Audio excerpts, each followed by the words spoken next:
નમસ્કાર વિદ્યાર્થી મિત્રો, ફરી એકવાર તમારું સ્વાગત છે અમારી યુટ્યુબ ચેનલમાં. તો મિત્રો, આજે આપણા વિડીયોમાં પ્રથમ ત્રૈમાસિક એટલે કે ત્રિમાસિક એકમ કસોટીનું મૂલ્યાંકન જોવાના છીએ. મિત્રો, આપણે જોઈએ તો સાહિત્ય તમારે પૂરેપૂરું પેપર સોલ્યુશન જોવાનું રહેશે. વિષય રહેશે હિન્દી, ધોરણ રહેશે 8 એટલે કક્ષા 8 રહેવાની છે. વિદ્યાર્થીનું નામ, અનુક્રમાંક અને કુલ ગુણ રહેશે 40 ગુણનું પેપર રહેશે. તો સાહિત્ય તમારે પૂરેપૂરું સોલ્યુશન જોવાનું રહેશે. तो આપણે હવે સોલ્યુશન શરૂ કરી દઈએ. તો પ્રશ્ન નંબર 1 છે, निम्नलिखित बहुविकल्पीय प्रश्नों के सही विकल्प चुनकर उत्तर लिखिए. તો તમારે આનો છે આપેલા પ્રશ્નનો સહી વિકલ્પ ચૂનકર ઉત્તર લખવાનો રહેશે. તો પહેલું છે, तेरी है जमी प्रार्थना कविता में ईश्वर को किस रूप में माना गया है. તો એમાં આપણો જવાબ રહેશે સર્વશક્તિમાન और दयालु माना गया है. તો આનો જવાબ આવી રીતે રહેશે. બીજો ક્વેશ્ચન જોઈ લઈએ. તો આપણે આગળના ક્વેશ્ચન જોઈએ તો એમાં ईदगाह कहानी में हामिद के पास कितने पैसे थे. તેમાં આપણો જવાબ રહેશે 3 पैसे थे. શું જવાબ હશે? 3 पैसे थे.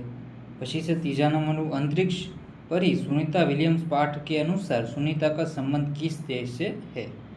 એમાં આપણો જવાબ હશે સી, ભારત और अमेरिका भारतीय मूળ.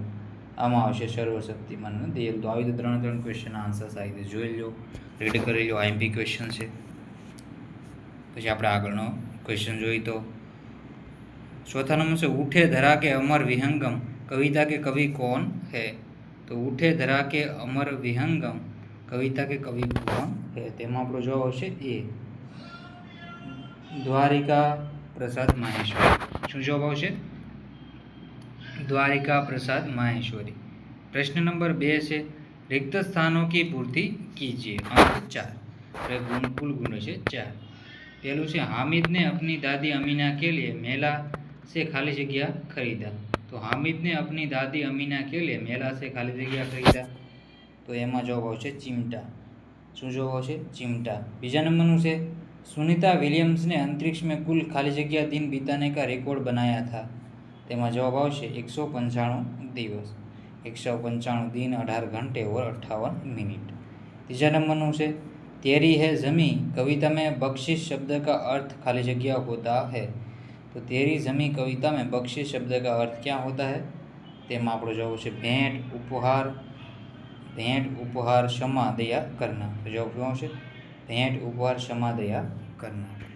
चौथा नंबर से उठो धरा के अमर सपूतों में कवि देश के नवयुगों को नव खाली जगह निर्माण करने के लिए कहते हैं. तो नव युग का निर्माण करने के लिए कहते हैं. तो આવી રીતે તમારે જવાબ દેવાના રહેશે. આગળના ક્વેશ્ચન જોઈ લઈએ હવે. સહી જોડિયા મિલાઈએ. તો હામિદ, સુનિતા વિલિયમ્સ, ડૉક્ટર દીપક પંડ્યા અને વિક્રમ સારાભાઈ. તો નીચેના તમે જવાબ જોઈ શકો છો. આવી રીતેના જવાબ ટીક કરી લેવો. हामिद तो तर्कवादी और समझदार बालक. सुनीता विलियम्स तो अंतरिक्ष यात्री. પછી ત્રીજા નંબર છે ડૉક્ટર દીપક પંડ્યા, તો સુનિતા વિલિયમ્સ के पिता. અને વિક્રમ સારાભાઈ ગુજરાત के प्रसिद्ध डॉक्टर तो नहीं આવે, એમાં આવશે વૈજ્ઞાનિક જવાબ આવશે. પછી છે निम्नलिखित प्रश्नों के उत्तर एक एक वाक्य में दीजिए. कवि ईश्वर से क्या प्रार्थना करते हैं. तो कवि ईश्वर से प्रार्थना करते हैं कि ईश्वर तू अपनी दया दृष्टि हम पर हमेशा बनाए रखना और हमारे पापों को क्षमा करना. बीजा नंबर से हामिद के दोस्तों ने मेले में कौन कौन से खिलौने खरीदे. तो महमूद ने सिपाही, नूरे की वकील, मोहसिन ने भिश्ती और समी ने धोबिन खरीदी. सुनीता विलियम बचपन से ही किन गतिविधियों में रुचि रखती थी. तो सुनीता विलियम बचपन से ही दौड़, तैराकी, घुड़दौड़ और साहसिक खेलों में रुचि रखती थी. उठो धरा के अमर सपूतों कविता में कवि प्रकृति के किन तत्वों का उदाहरण देती है.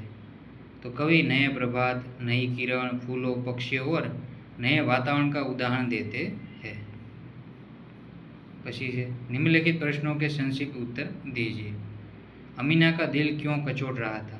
तो अमीना का दिल इसलिए कचोट रहा था क्योंकि ईद के दिन अन्य बच्चों ने अपने पिता के साथ मेले में जा रहे थे, लेकिन हामिद के पास न तो जूते थे और न तो उसके साथ जाने वाला कोई बड़ा व्यक्ति था. घर में खाने के लिए दाना भी नहीं था. बीजा नंबर से हामिद ने चिमटा ही क्यों खरीदा.